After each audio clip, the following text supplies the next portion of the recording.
ಕಾಂತಾರ 2 ಚಿತ್ರಕ್ಕೆ ವಿಘ್ನ ಎದುರಾಗಿದ್ಯಾ? ಇದನ್ನ ಕಾಂತಾರ 2 ಅಂತ ತೆಗೆದುಕೊಳ್ಳಬಹುದು ಅಥವಾ ಕಾಂತಾರ ಪ್ರೀಕ್ವೆಲ್ ಅಥವಾ ಮೊದಲ ಭಾಗ ಅಂತ ಸಿನಿಮಾ ತಂಡ ಹೇಳ್ತಾ ಇರುವಂಥದ್ದು. ವಿಚಾರ ಏನು ಅಂತ ಅಂದ್ರೆ, ಪಂಜುರ್ಲಿ ದೈವದ ಮೊರೆ ಹೋಗಿದ್ದರು ರಿಷಬ್ ಶೆಟ್ಟಿ. ರಿಷಬ್ಗೆ ಈ ಸಂದರ್ಭದಲ್ಲಿ ದೈವದ ಎಚ್ಚರಿಕೆ ಕೂಡ ಸಿಕ್ತು. ಏನದು?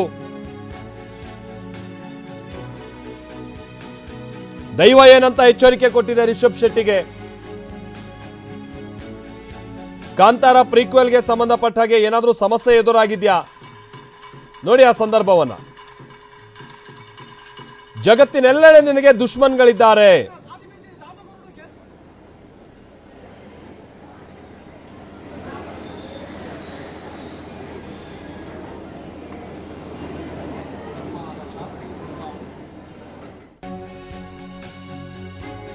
ಏನಂತ ಹೇಳಿರೋದು ಪಂಜುರ್ಲಿ ದೈವ? ಜಗತ್ತಿನೆಲ್ಲೆಡೆ ನಿನಗೆ ದುಶ್ಮನ್ಗಳಿದ್ದಾರೆ. ನಿಮ್ ಜೊತೆ ಕೆಲಸ ಮಾಡಿದ್ ಬಹಳ ಖುಷಿ ಆಯ್ತು. ನೀವೇ ಬೆಸ್ಟ್ ಬಾಸ್. ಇಷ್ಟದ ಮ್ಯಾನೇಜರ್ ಆಗಿದ್ದೆ, ಇನ್ನು ಮುಂದೆ ಬಾಸ್ ಆಗ್ತೀನಿ. ಹೇಗೆ? Boss Vala B the boss. ನಿನ್ನ ಸಂಸಾರ ಹಾಳು ಮಾಡೋದಕ್ಕೆ ಯತ್ನಿಸ್ತಾ ಇದ್ದಾರೆ. ನಿನ್ನ ಕಾರ್ಯ ಫಲ ನೀಡದಂತೆ ಸಂಚು ನಡೆದಿದೆ. ಗಂಡಾಂತರ ಬಂದಿದೆ ಎಂದು ಬಂದಿದೀಯಾ? ಯಾರು ನಿನಗೆ ಕೇಡು ಬಗ್ದಿದ್ದಾರೆ ಅಂತ ಈಗ ಹೇಳಲ್ಲ. ನಂಬಿದ ದೈವ ಕೈ ಬಿಡಲ್ಲ, ನೋಡ್ಕೊಳ್ತೀನಿ. ನನಗೆ ಸೇವೆ ಮಾಡುವ ಹರಕೆ ಕಟ್ಕೋ.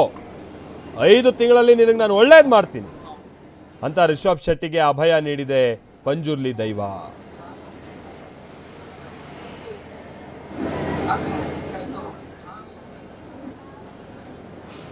ನಿಮಗೆ ಕಾಂತಾರ 2ನೇ ಭಾಗ ಅಥವಾ ಕಾಂತಾರ ಮೊದಲ ಸಿನಿಮಾ ಏನಿತ್ತು ಅದರಲ್ಲಿ ಪಂಜುರ್ಲಿ ದೈವ ಮಾತನಾಡುವಂಥದ್ದು, ಆ ಸಂದರ್ಭದಲ್ಲಿ ಅದು ಹೇಳೋವಂಥದ್ದು ಇದೆಲ್ಲ ನಾವು ಗಮನಿಸಿದ್ದೀವಿ. ಅಂದರೆ ಕೋಲಾರಾಧನೆ ಇದೆಲ್ಲ ಹೇಗೆ ನಡೆಯುತ್ತೆ, ದೈವದ ಆರಾಧನೆಗಳು ಹೇಗೆ ನಡೆಯುತ್ತೆ ಅನ್ನುವಂಥದ್ದು ಒಂದು ಉದಾಹರಣೆ ಅಷ್ಟೇ. ಇದು ಹಾಗೆಯೇ ಇಲ್ಲೂ ಅಷ್ಟೇ ಅವರು ನಿಜ ಜೀವನದಲ್ಲೂ ಕೂಡ ಈ ರೀತಿಯಾದಂಥ ದೈವಾರಾಧನೆಯನ್ನು ಮಾಡೋರೆ. ಹೇಳಿ ಕೇಳಿ ಕರಾವಳಿ ಭಾಗದವರಾಗಿರುವಂಥ ಕಾರಣಕ್ಕಾಗಿ ಬಹುಶಃ ಅವ್ರಿಗೆ ಏನಾದರೂ ಸಮಸ್ಯೆ ಇದೆ ಅಂತ ಅನಿಸಿರ್ಬೋದು ಅಥವಾ ಏನಾದರೂ ತೊಡಕುಗಳು ಉಂಟಾಗ್ತಿರಬಹುದು ಅಂತ ಕಾಣಿಸುತ್ತೋ ಏನೋ. ಈ ಕಾರಣಕ್ಕಾಗಿಯೇ ಅವರು ಪಂಜುರ್ಲಿ ದೈವದ ಮೊರೆ ಹೋಗಿರ್ತಾರೆ.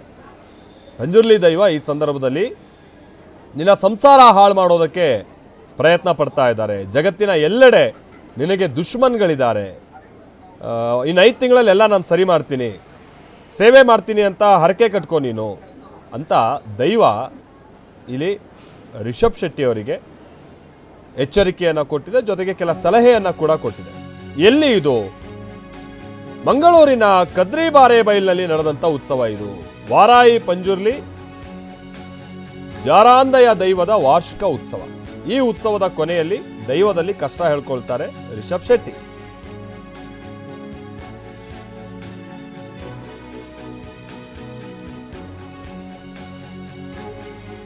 ಈ ವೇಳೆ ರಿಷಬ್ಗೆ ಎಚ್ಚರಿಸಿ ಅಭಯ ನೀಡಿದೆ ಪಂಜುರ್ಲಿ ದೈವ. ಪತ್ನಿ ಹಾಗೆ 2 ಮಕ್ಕಳೊಂದಿಗೆ ರಿಷಬ್ ದೈವದ ಮೊರೆ ಹೋಗಿದ್ದರು.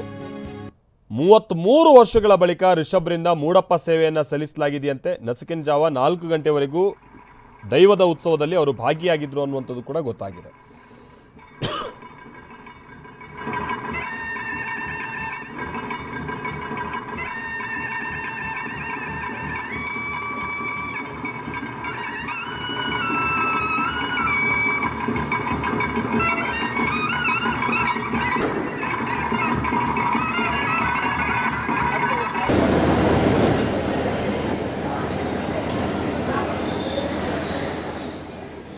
ರಿಷಬ್ ಶೆಟ್ಟಿ ಅವ್ರದ್ದು ಸದ್ಯ ಈಗ ತಾನೇ ನಾನು ಹೇಳಿದಾಗೆ ಕಾಂತಾರ ಪ್ರೀಕ್ವೆಲ್ ಸಿನಿಮಾ ಶೂಟಿಂಗ್ ನಡೀತಾ ಇದೆ. ಆರಂಭಿಕ ಹಂತದಲ್ಲಿ ಸ್ವಲ್ಪ ಈ ಸಿನಿಮಾ ಸೆಟ್ನಲ್ಲಿದ್ದಂಥ ಸಿಬ್ಬಂದಿ ಎಲ್ಲ ಕೆಲವ್ರು ಗೊಂದಲ ಆಯಿತು. ಅದನ್ನು ಹೊರತುಪಡಿಸಿದ್ರೆ ಇಲ್ಲಿ ತನಕ ಏನು ಆ ಥರದ ಗೊಂದಲನೋ ಸಮಸ್ಯೆನೋ ಸುದ್ದಿ ಆದಂಥ ರೀತಿಯಾಗಿಲ್ಲ.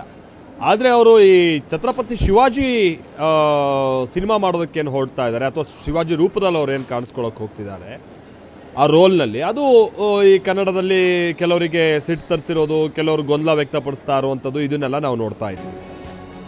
ಅದನ್ನು ಹೊರತುಪಡಿಸಿದ್ರೆ ಬಹಿರಂಗವಾಗಿ ನಮಗೇನು ಕಾಣ್ತಾ ಇಲ್ಲ ಏನಾದ್ರು ಸಮಸ್ಯೆ ಇದೆಯೋ ಮತ್ತೇನೋ ಅನ್ನುವಂಥ ವಿಚಾರ. ಕಾಂತಾರ 2 ಸೆಟ್ಟೇರಿದ ಬಳಿಕ ಈವರೆಗೂ 3 ವಿಘ್ನಗಳನ್ನು ರಿಷಬ್ ಶೆಟ್ಟಿ ಎದುರಿಸಿದ್ದಾರೆ ಅಂತಲೂ ಹೇಳಲಾಗ್ತಾ ಇದೆ. ಏನು? ಒಂದು, ಹಾಸನದ ಡೀಮ್ಡ್ ಅರಣ್ಯದಲ್ಲಿ ಶೂಟಿಂಗ್ ನಡೀತಾ ಇದೆ ಅನ್ನುವಂಥದ್ದು ವಿವಾದ ಉಂಟಾಯಿತು. ಸ್ಫೋಟಕ ವಸ್ತುಗಳನ್ನ ಬಳಕೆ ಆರೋಪದಲ್ಲಿ ಅರಣ್ಯ ಇಲಾಖೆ ದಾಳಿ ನಡೆಸಿದಂಥದ್ದನ್ನು ಕೂಡ ನೋಡಿದ್ವಿ. ವನ್ಯಪ್ರಾಣಿಗಳಿಗೆ ತೊಂದರೆ ಆಗುತ್ತೆ ಅಂತ ಎಚ್ಚರಿಕೆ ಕೊಟ್ಟರು. ಬಟ್ ಅದೇನೋ ಸಮಸ್ಯೆ ಏನು ಆಗ್ತಾ ಇಲ್ಲ ಅನ್ನುವಂಥ ರೀತಿಯಾಗಿ ಆನಂತರ ಅರಣ್ಯ ಇಲಾಖೆಯವರು ಹೇಳ್ತಾರೆ. 2024ರಲ್ಲಿ ಉಡುಪಿಯ ಜಡ್ಕಲ್ನಲ್ಲಿ ಕಲಾವಿದರಿದ್ದಂಥ ಒಂದು ಬಸ್ ಪಲ್ಟಿ ಆಗಿರುತ್ತೆ. ಅದಕ್ಕಿಂತ ಮುನ್ನ ವೇತನ ನೀಡಲಿಲ್ಲ ಅಂತ ಕೆಲ ಕಲಾವಿದರು, ಈಗ ನಾನು ಹೇಳಿದ್ನಲ್ಲ, ಕೆಲ ಪ್ರೊಟೆಸ್ಟ್ ಮಾಡಿರ್ತಾರೆ. ಚಿತ್ರದಲ್ಲಿ ದೈವಾರಾಧನೆ ಬಳಕೆಗೆ ದೈವಾರಾಧಕರು ಕೂಡ ಕೆಲವರು ಆಕ್ಷೇಪ ವ್ಯಕ್ತಪಡಿಸಿರ್ತಾರೆ. ತುಳುನಾಡಿನಲ್ಲೇ ಕೆಲವರು ಈ ಸಿನಿಮಾ ಬ್ಯಾನ್ ಮಾಡಬೇಕು ಅನ್ನೋ ರೀತಿಯಾಗಿ ಸ್ಟೇಟ್ಮೆಂಟ್ ಮಾಡಿರ್ತಾರೆ. ಇದೆಲ್ಲ ಈ ಸಿನಿಮಾಗೆ ಉಂಟಾಗ್ತಾ ಇರುವಂಥ ವಿಘ್ನಗಳು, ಇನ್ನು ಸಣ್ಣ ಪುಟ್ಟ ವಿಘ್ನಗಳು ಅಂತ ನಾವು ದೂರದಲ್ಲಿ ಕೂತು ಕನ್ಸಿಡರ್ ಮಾಡ್ಬೋದು. ಬಟ್ ರಿಷಬ್ ಶೆಟ್ಟಿ ಅವರು ಇದನ್ನು ಹೇಗೆ ನೋಡ್ತಾ ಇದ್ದಾರೆ, ಬಹುಶಃ ಅವ್ರಿಗೆ ಯಾಕೋ ಇದು ಸ್ವಲ್ಪ ಕಿರಿಕಿರಿ ಆಗ್ತಾ ಇರಬಹುದು ಅಂತ ಕಾಣಿಸುತ್ತೆ. ಸ್ಫೋಟಕ ವಸ್ತು ಬಳಕೆ ಆರೋಪದಲ್ಲಿ ಅರಣ್ಯ ಇಲಾಖೆ ದಾಳಿ ನಡೆಸುತ್ತೆ. ಬಟ್ ನಾನು ಈಗ ತಾನೇ ಹೇಳ್ದಂಗೆ ಅದಾದ ನಂತರದಲ್ಲಿ ಇದೇನು ಸಮಸ್ಯೆ ಇಲ್ಲ ಅನ್ನುವಂಥ ರೀತಿಯಾಗಿ ಆಗುತ್ತೆ. ಅರಣ್ಯ ಇಲಾಖೆಯು ಕೂಡ ಸಚಿವರು ಕೂಡ ಖುದ್ದಾಗಿ ರಿಪೋರ್ಟನ್ನು ತರಿಸ್ಕೊಳ್ಳೋ ಪ್ರಯತ್ನ ಪಡ್ತಾರೆ. ಆ ಸಂದರ್ಭದಲ್ಲಿ ಅದೇನು ಅರಣ್ಯಕ್ಕೆ ಅಥವಾ ಪ್ರಾಣಿಗಳಿಗೆ ಹಾನಿಯಾಗುವಂಥ ರೀತಿಯಾಗಿಲ್ಲ ಅಂತ ಅವ್ರು ರಿಪೋರ್ಟ್ ಕೊಟ್ಟರು ಅನ್ನುವಂಥ ನಾವು ಕೇಳ್ಪಟ್ಟಿದ್ವಿ. ಸೊ ಇದು ಹಾಸನದ ಡೀಮ್ಡ್ ಅರಣ್ಯದ ಶೂಟಿಂಗ್ ಸಂದರ್ಭ. ಮತ್ತೊಂದು ಅಂತ ಅಂದರೆ ಕಲಾವಿದರಿದ್ದಂಥ ಒಂದು ಬಸ್ ಪಲ್ಟಿ ಆದಂಥದ್ದು ಕೂಡ ನಡೆದಿತ್ತು. ಅದೃಷ್ಟವಶಾತ್ ಅಂಥ ದೊಡ್ಡ ಸಮಸ್ಯೆ ಏನು ಯಾರಿಗೂ ಆಗಿರಲಿಲ್ಲ. ಮೂರನೇದಾಗಿ ಈ ಕಲಾವಿದರು ಕೆಲವರು ಆರಂಭಿಕ ಹಂತದಲ್ಲಿ ನಮಗೆ ಸರಿಯಾಗಿ ಪೇಮೆಂಟ್ ಆಗ್ತಾ ಇಲ್ಲ ಅಂಥೇಳಿ ಪ್ರೊಟೆಸ್ಟ್ ಮಾಡಿದಂಥದ್ದು, ಈ ಥರದ್ದೆಲ್ಲ ನಾವು ನೋಡಿದ್ವಿ.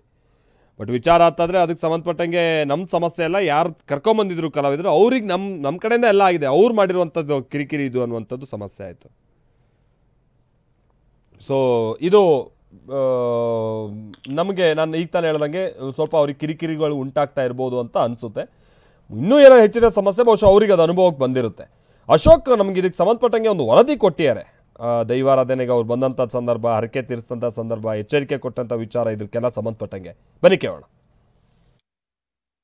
ಡಿವೈನ್ ಸ್ಟಾರ್ ರಿಷಬ್ ಶೆಟ್ಟಿ ಅಭಿನಯದ ಕಾಂತಾರ ಪ್ರೀಕ್ವೆಲ್ ಸಿನಿಮಾ ಸೆಟ್ಟೇರಿದ ಬೆನ್ನಲ್ಲಿ ಸಾಕಷ್ಟು ವಿವಾದ ಅವಘಡಗಳು ನಡೀತಾ ಇದೆ. ಈ ನಡುವೆ ನಟ ರಿಷಬ್ ಶೆಟ್ಟಿ ಪಂಜುರ್ಲಿ ದೈವದ ಮೊರೆ ಹೋಗಿರುವಂಥದ್ದು. ಮಂಗಳೂರಿನ ಬಾರೆಬೈಲಿನಲ್ಲಿರ್ತಕ್ಕಂಥ ಪಂಜುರ್ಲಿ ದೇವಸ್ಥಾನಕ್ಕೆ ಬಂದು ದಂಪತಿ ಸಮೇತ ಬಂದು ಪ್ರಾರ್ಥನೆಯನ್ನು ಕೂಡ ಮಾಡ್ಕೊಂಡಿದ್ದಾರೆ. ನಾನೀಗ ಅದೇ ಒಂದು ದೇವಸ್ಥಾನದ ಮುಂಭಾಗದಲ್ಲಿದ್ದೇನೆ.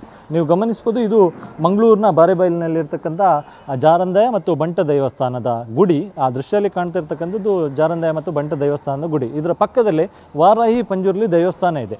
ಇಲ್ಲಿ ವಾರ್ಷಿಕ ನೇಮೋತ್ಸವ ಒಟ್ಟು 3 ದಿವಸಗಳ ಕಾಲ ನಡೆದಿತ್ತು, ಶುಕ್ರವಾರ, ಶನಿವಾರ, ಆದಿತ್ಯವಾರ. ಸೊ ಕಡೆಯ ದಿವಸ ಅಂದರೆ ನಿನ್ನೆ ವಾರಾಹಿ ಪಂಜುರ್ಲಿ ದೇವಸ್ಥಾನಕ್ಕೆ ನೇಮೋತ್ಸವ ನಡೀತಾ ಇತ್ತು. ಸೊ ಆ ಟೈಮಲ್ಲಿ ರಾತ್ರಿ ಹೊತ್ತಲ್ಲಿ ರಿಷಬ್ ಶೆಟ್ಟಿ ಪತ್ನಿ ಮಕ್ಕಳು ಸಹಿತ ಬಂದಿದ್ದಾರೆ.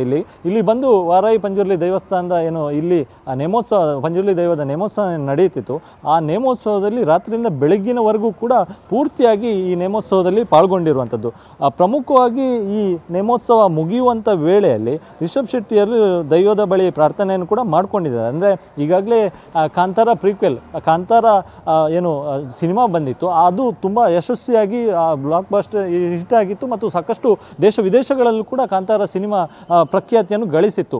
ಆದರೆ ಅದಾದ ಬಳಿಕ ಕಾಂತಾರ ಪ್ರೀಕ್ವೆಲ್ ಸಿನಿಮಾ ಪ್ರಾರಂಭಿಸುವ ಬಗ್ಗೆ ರಿಷಬ್ ಶೆಟ್ಟಿಯವರು ಘೋಷಣೆ ಮಾಡಿದರು. ಆ ಬಳಿಕ ಅದರ ಶೂಟಿಂಗ್ ಕೂಡ ನಡೀತಾ ಇತ್ತು. ಈ ನಡುವೆ ಚಿತ್ರ ಅಂದರೆ ಕಾಂತಾರ ಪ್ರೀಕ್ವೆಲ್ ಸೆಟ್ಟೇರಿದ ಬೆನ್ನಲ್ಲಿ ಸಾಕಷ್ಟು ವಿವಾದ ಅವಘಡಗಳು ಕೂಡ ಆಗಿತ್ತು. ಅಂದರೆ ಪ್ರಮುಖವಾಗಿ ಇತ್ತೀಚೆಗೆ ಜೂನಿಯರ್ ಆರ್ಟಿಸ್ಟನ್ನು ಕೊಂಡೊಯ್ತಿದ್ದಂಥ ವಾಹನ ಕೂಡ ಉಡುಪಿ ಜಿಲ್ಲೆಯ ಮುದೂರಿನ ಏನು ಜಡ್ಕಲ್ ಎಂಬಲ್ಲಿ ಅಪಘಾತಕ್ಕೀಡಾಗಿತ್ತು.